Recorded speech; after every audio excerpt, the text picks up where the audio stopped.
Hi, today in front of you VIVO IQOO U5X and I'll show you how to turn a customized always on display option on this device.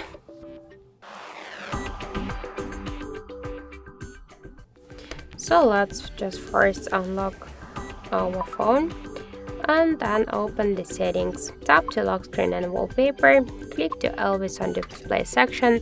If you want to change the display mode, switch it from the display all day to set the shadow, the start and the end time, or to move phone slightly to display this option. If you want to turn on notifications from any applications, for example from Facebook, Instagram, phone or messages, just select all of the available applications or unselect them by this way. Let's go back. If you want to change the style of the clocks, just select one from these available styles. You could just preview it or just tap to apply. So I'll just lock the device, and as you can see, that's how simple.